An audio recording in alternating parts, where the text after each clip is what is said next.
I want you to think of the European EV market as a high-performance engine. For years, it was running beautifully, but lately, it's gone through a massive and pretty brutal overhaul. So today, we're putting it up on the lift for a full diagnostic checkup to see who's firing on all cylinders and who's been left stalled in the garage. Okay, let's dive right in with a simple question. Who do you think is at the top of the charts right now? Who's the king of EV sales in Europe? Maybe you're thinking Tesla or one of the early pioneers like Renault. Just keep that name in your head for a second. Because whatever name just popped into your head, the reality of the market today is a world away from where we were just a few short years ago. The entire leadership board has been completely rewritten. So first things first, let's pop the hood on the original leaders of the electric revolution.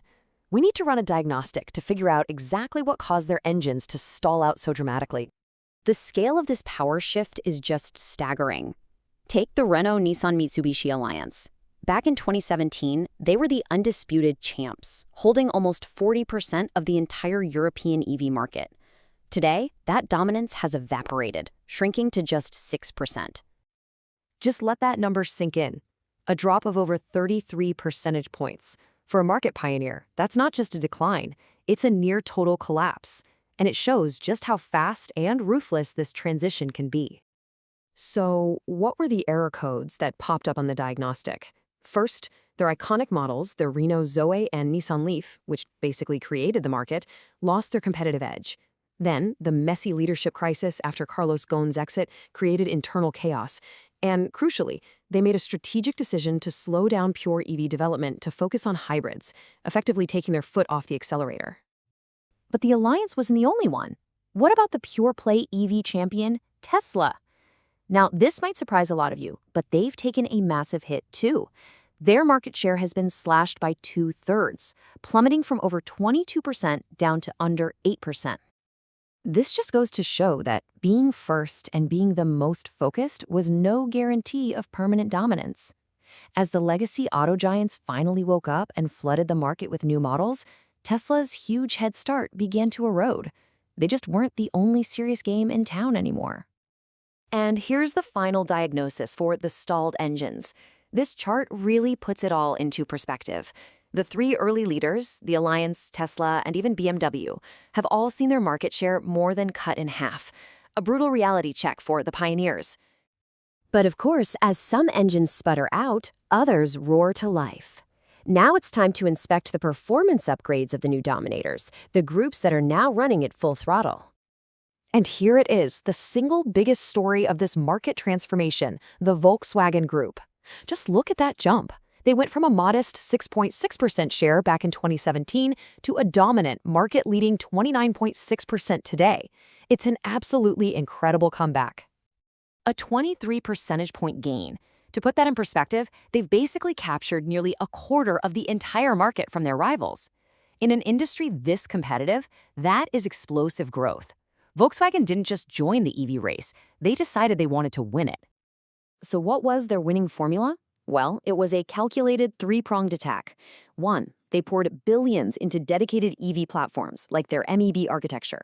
Two, they used that platform to rapidly launch a huge portfolio of models across their many brands, the ID series, the Skoda Enyaq, the Audi e-trons. And three, they leveraged decades of strong brand loyalty to convince their existing customers to make the leap. And Volkswagen wasn't alone in its rise. Other groups hit the gas too. You've got Stellantis, which effectively tripled its share thanks to popular cars like the Fiat 500e and the Peugeot E208. And then there's Geely, which came from absolute zero to over 6%, leveraging its ownership of Volvo and Polestar and signaling the arrival of a powerful new force from Asia. Now, these big Europe-wide trends don't always play out the same way in every country. So let's do a quick local tune-up on two major markets, Italy and France, to see how the race can look very different depending on where you're standing. And you can see that local effect in action right here. In Italy, the general European trend holds true. The VW Group dominates with around 25% of the market, while the Renault Alliance languishes at just 5%. But you just hop across the border to France, and the story completely flips. Over there, Renault is actually ahead of Volkswagen. So what gives? The answer is all about local factors. In its home market of France, Renault benefits from deep-seated brand loyalty and, critically, government incentives that often favor locally produced models. It's a classic case of a home field advantage that lets them defy the wider European trend. Okay, we've diagnosed the past and inspected the present. For the final part of our checkup, let's look ahead. What does the future maintenance schedule look like? And what's the next race that needs to be won? The single most important trend looking forward is market fragmentation. A few years ago, the top 8 auto groups controlled almost 100% of the EV market. Today, that share is down to about 80%. That 20% gap is where new, aggressive competitors, especially from China, are making their move. The era of a few big names holding all the cards is over. We can think of the battle for EV dominance in 3 distinct phases. Phase 1 was won on battery range. Who could go the farthest on a charge, like the original Renault Zoe? We're in Phase 2 now, which is one on the breadth of your model range. Who has an EV for every taste and budget, where Volkswagen has excelled? But Phase 3, the next great challenge, is going to be a whole new ballgame. So let's sum up the key points from our checkup. First, the market is now fragmented and fiercely competitive. The winning strategy has shifted from having a single hero car to offering a deep, diverse portfolio.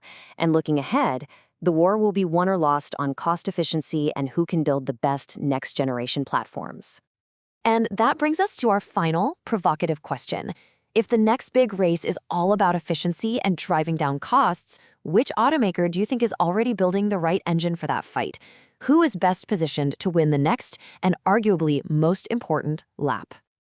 It's a question we'll be keeping a very close eye on.